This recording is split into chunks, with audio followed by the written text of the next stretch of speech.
Sam and Ben Monthly Retro.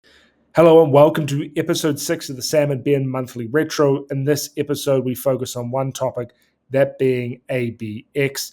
This is on the back of Parabola, putting a renewed effort between their sales, marketing, and go-to-market efforts for their ABX approach. We talk about the tactics, the reporting, the strategies, and the investment required from Parabola and in general for an ABX plan.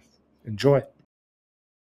Ladies and gentlemen, welcome to episode 6 of the Ben and Sam Monthly Retro.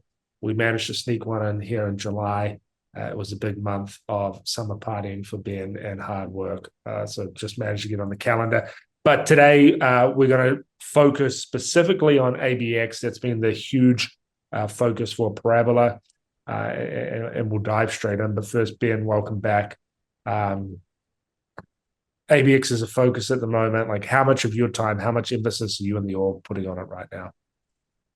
Yeah, a ton of it. And Kyle Poyer recently had a post on this that was quite reflective of our strategy and something he's been working with us on. So I would recommend giving that a read as well. Maybe you can even link to it in the comments here, Sam. But it's a huge part of our focus. And for us, it's a bet that we're making in terms of how we shift our marketing activities.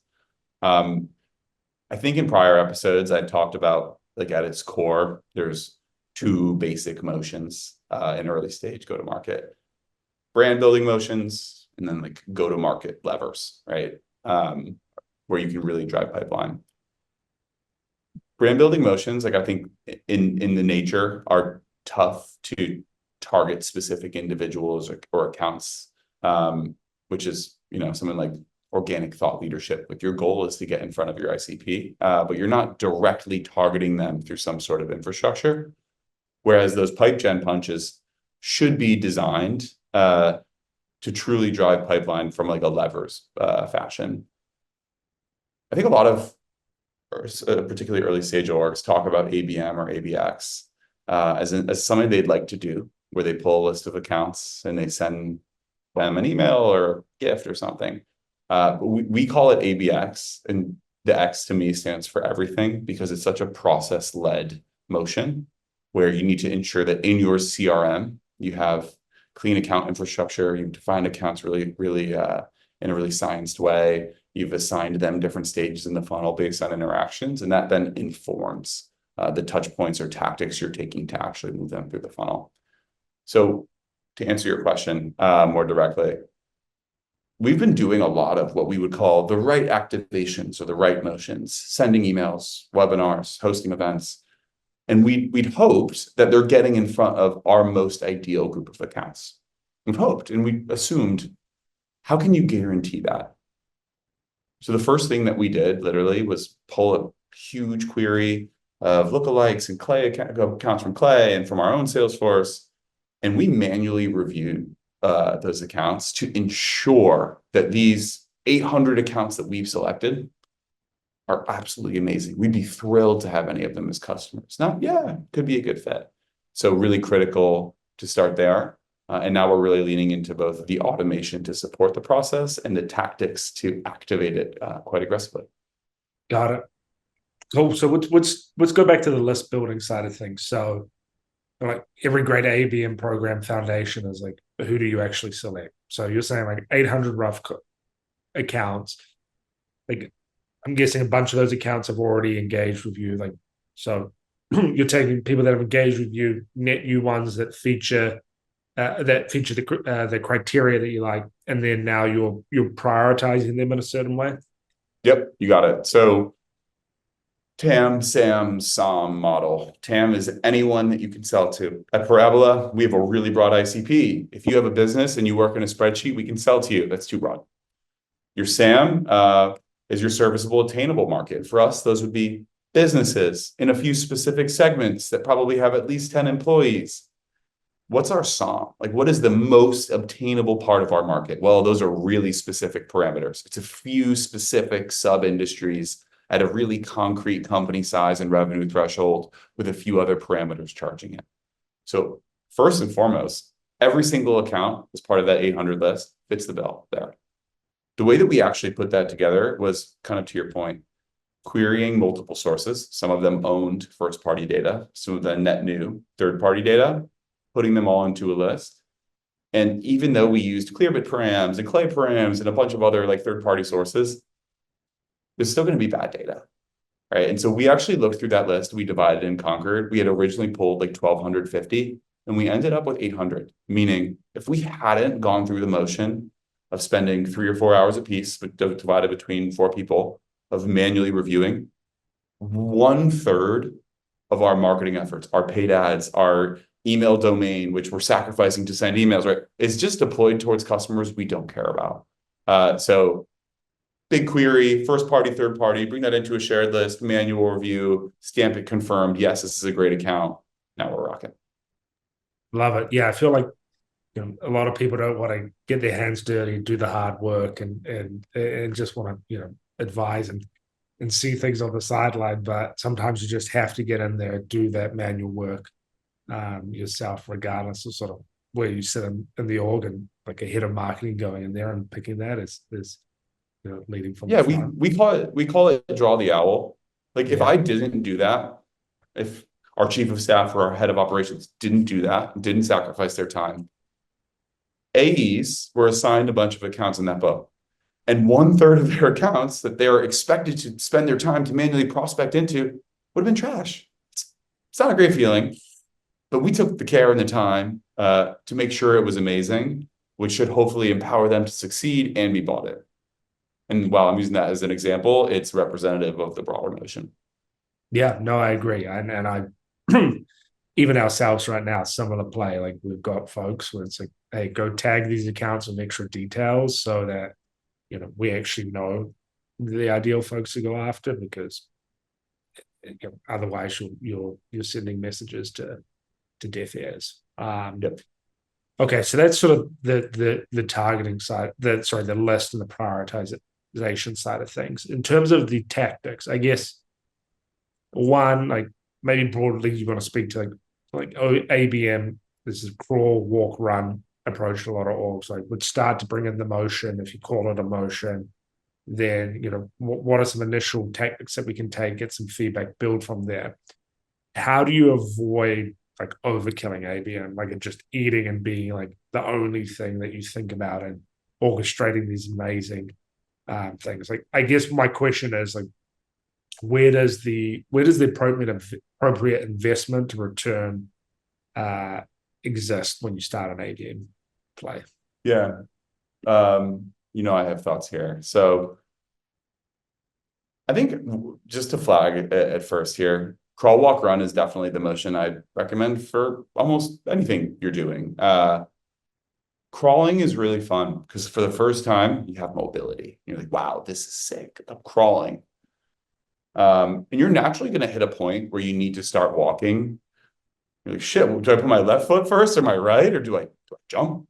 At least that's what I remembered when I started walking at 10 months old or whatever. And then running, I'm sure, will be even harder.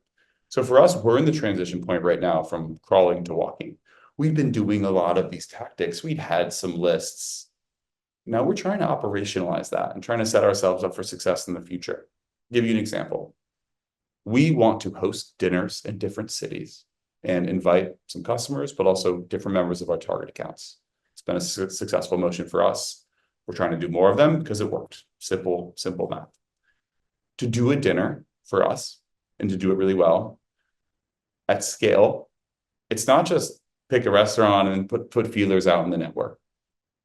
It's a process, right? You first reach out to this list, then you promote in this audience, then you're going to swing back with this list, like who's owning what, how does the CRM maintain and be clean for all of that? That process you can build into oblivion. Too far. That process you could not build at all. Not enough. How do you find the middle ground? It's a really difficult thing to do, and it's a hard question to answer. And I think the truth is, one is like picking your battles. So like for us, if we're indexing on in-person events, owned in-person events as a key strategy, it's important that that process feels super rinse and repeat. So it's probably worthwhile investment there. On the flip side, if you're testing something once, we're trying out some new tactics. It's going to be difficult to set a process for right away. And it probably isn't something you want to processize or operationalize into oblivion. So unfortunately, my answer is that it's totally an art and not a science. And you have to continuously check in on like where are the trade-offs for team time and how much we're spending on process versus actually deploying and trying stuff in market. That's my answer for one. Now I have a second answer that's much more brief.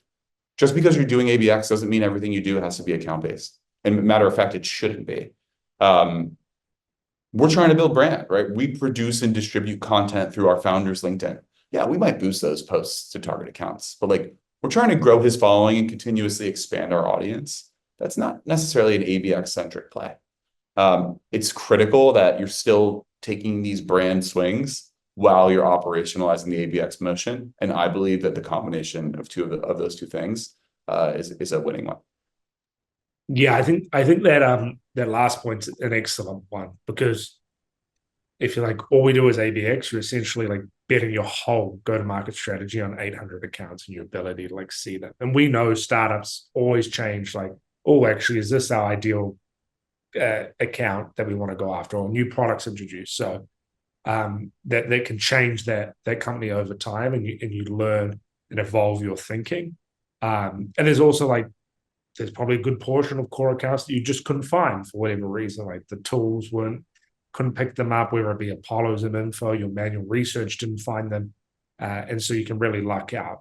And I think sometimes the ABM play takes longer, right? Like if you looked at a list upload in a paid advertising versus like platform targeting, the list upload will, you're paying more for a CPL up front. It converts better down the funnel, but to your point, like you are missing something in your mix. So I love that point to add a few comments there. And then, yeah, go on. I got one more thought for you.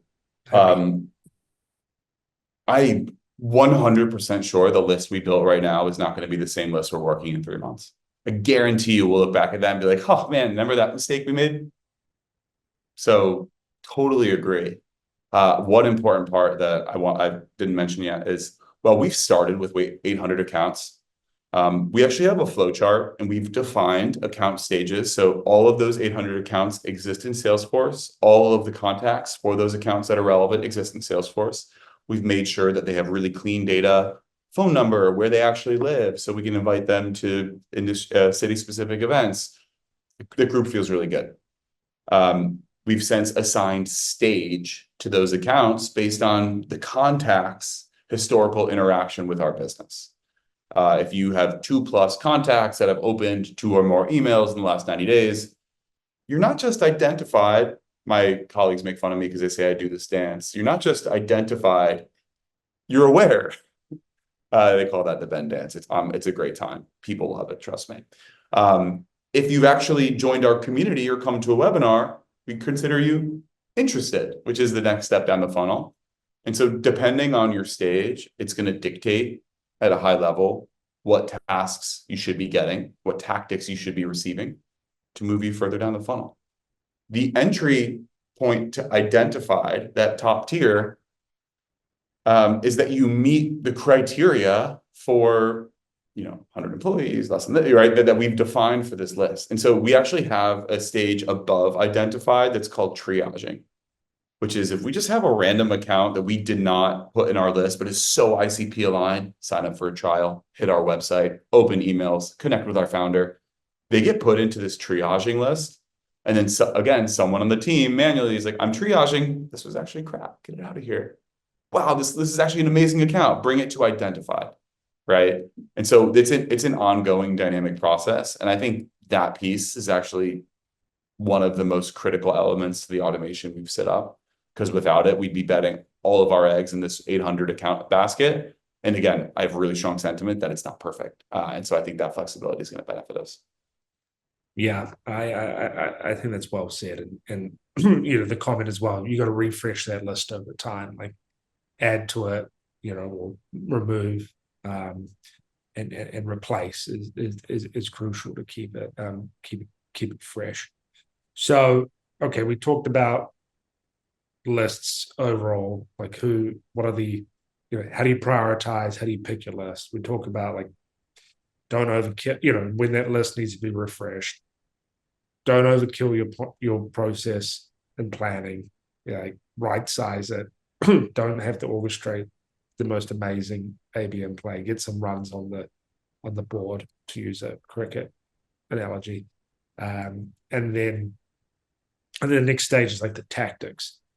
And in your case, like, what tactics are you prioritizing? Do you think like that prioritization of tactics translates pretty well based on like price point, or do you think it varies based on your persona? When I say price point, like ACV, etc. Yeah. Oh, like the answer to the this question is the latter. Like there's like big time. There's going to be motions that almost always work for every company. So I think that I guess at a high level would be true. But how much you're willing to spend, the time you're willing to wait, how your deal process is run, and most importantly, how your ICP prefers to interact. That's going to totally change the tactics that you want to deploy, for sure. So I think like, and I'd also say that ABX isn't for every type of business.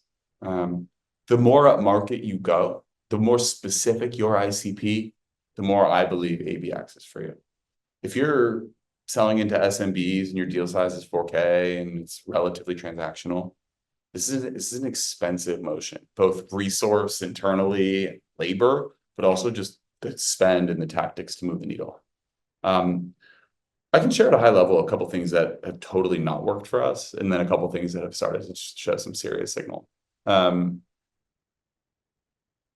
We were and are running an outbound motion that's really top of funnel, and we call it scale plays. These are not manual emails. These are automated emails, but they're really good automated emails, and they're driven by a specific signal or a specific segment. I'm gonna give you an example. We are specifically creating fuel content that feeds these outbound emails. Before, we were not doing that. And so in this example, in this list of 800 folks, 500 of them were identified top of funnel, completely cold. And we were running this scale play to them. Maybe they were using Shopify as a signal. And we would send them a note saying, hey, we know you use Shopify. Like, do you want to see a demo of Parabola? No, I've never heard of you. Even if it's the most badass email ever. If I got an email like that, I never have heard of that company, seldom responding. On the flip side, we created a webinar specifically geared towards this play. Like, we created fuel intentionally for this part of the engine. So we have our head of customer experience in 3 weeks giving a webinar on how top brands leverage Shopify to get more from their data and streamline supply chain operations. That's what's actually going into the scale play email. Because if you really think about it, if these accounts are sitting and identified, and your goal is to get them to evaluating, to pipeline, if you keep trying to just skip them through without being thoughtful and intentionally finessing them through the funnel, you're going to get a couple wins, but it's going to fall short. And you're going to be like, shit. And then those couple wins will give you false signal and hope. And you'll keep hammering it. And you'll be like, God damn. I've been there. On the flip side, if you take a more authentic approach, it's like, yeah, this account's completely cold. Let's just try to get them to a relevant webinar or to an AMA with someone that they know and respect. Cool. Now they know a little bit about Parabola. They have some brand exposure. They've been lightly product marketed too. Awesome. Now that they're down in the funnel, that's going to change the set of tactics that's deployed on them because they're already warm. And that's then the scenario where a direct response paid ad or a really thoughtful manual email would be way more effective versus if you ran those tactics to the top of the funnel. Be like, shoot, no one's responding to my emails. Is it the messaging? Is it my domain? Like, no, it's because they're really cold and they've never heard of you. Sorry, that was a super long-winded answer, but hopefully it was helpful. No, I let you go, Ben. When you get in the zone, I'm letting you go. You let me rock. You let me rock. No, I like that fuel, the fuel in the engine analogy. Like, what are the core things, and they always say, and the distribution, that can go with it. And so maybe to like more tactically, just really break it down. Like, if you were thinking ABX play, you're like, I had to start this from scratch. and I had just, limited resources, and you wanted to get someone else in 3 weeks, like what would your focus points be? Like if you were From a like, tactics perspective, yeah, purely tactics, like distribution. You've got your list, you've got like 3 weeks, it's you, 2-person marketing team. Like, what are you doing? I have a framework, surprise, and then I have a tactical answer to your question. The framework I would say, this is going to be counter to a lot of the big words and acronyms I might use throughout my spiel. It's like do the dumb thing, especially at early stage. Give you an example of doing the dumb thing. Or actually, let me explain what that means, then I'll give you an example. It means that like while you're trying to grow and scale and run huge campaigns with big programs, sometimes just doing the lower hanging fruit dumb thing, like asking your network for referrals, is way more fruitful, especially at an early stage. And within this ABX motion, we hosted an event here that was something that we wanted to do to engage target accounts in New York City as an extension of our community. So we put together a badass Clay workflow to pull in all this data and like push it into Salesforce, then to outreach with a 2-step sync. And then we have like customized variables based on where they're working. And that got some meetings, and got some folks here, and that was really cool. Our office is in Soho, and we sell into brands. So I pounded the pavement for an hour and a half the day of the event, printed some little flyers, went up in our building, knocked on some doors. People were pretty spooked by me, which was pretty funny reaction. I'm a tall guy. People were like, what are you doing here? And we got like 4 different folks to come just by like an hour. And now a couple of those are in op. And those are actually so authentic. And, is that the most repeatable, scalable strategy? No. But like, do the dumb thing. Lean into that. More tactically now, to answer your question, I think it really depends on like creating the list, like have it here. Now what? Well, the 2 questions I would ask are like, where are folks being stuck? Do you have a ton of people that are aware, but just can't get them through the funnel? Or is everyone identified, but they're not warm at all? That's going to dictate what you like your order of operations and like where you should be spending time. If you find that everyone is aware or interested, I'd be right, but is not getting to evaluating, I'd be thinking about direct response plays that take folks that are interested and actually gets them to a meeting, manual BDR outreach, direct response ads, personalized notes and gifts. If you have a lot of folks that are aware because they've hit your website or engaged with your emails, I'd be thinking about really strong value add content to send them a case study, get them to a webinar, get them to a happy hour, get them in your community. If folks are at the top of the funnel stagnating and being identified, well, you need one-to-many marketing programs, and you need to be deploying stuff at scale to them to try to get them to engage on your emails, follow your LinkedIn, click on your ad, open, all that stuff. And so I think it's hard to answer without knowing where stage lies and how your ICP likes to interact, but that's how I would structure the answer there. I'll take it. It sounded like you're answering an exam question. That's how I would structure my answer. But no, that was. I don't know if you're my teacher here. You might give me an NA for not completed, but no, there were some good answers. I love the door knocking. Cool. But no, I think that's a good note there, like some practical tactics that you can execute on. But I think to recap, ABX, it's become Parabola's top priority. Well, like priority, like it's more how do we package what we've done before, but focus on the core set of accounts. You got to do the heavy lifting, manual work to find the accounts that you care about. You need to find the right amount of investment. Don't overkill the orchestration and go too far with the planning. Get into the tactics, get executing. And if that means door knocking on random brands in New York, then that means door knocking on random brands in New York. But Ben, I think that pretty much captures the ABX setup fairly. No? Yeah, I think we covered it in short but powerful 25 minutes here. So thanks as always, Sam. No, enjoyed it. Nice to have one focus there. Great work on everything in the progress so far, Ben. And we'll catch up episode 7 and do more of a general overview. Sounds good. See you next month. Right. Cheers. Bye. Bye.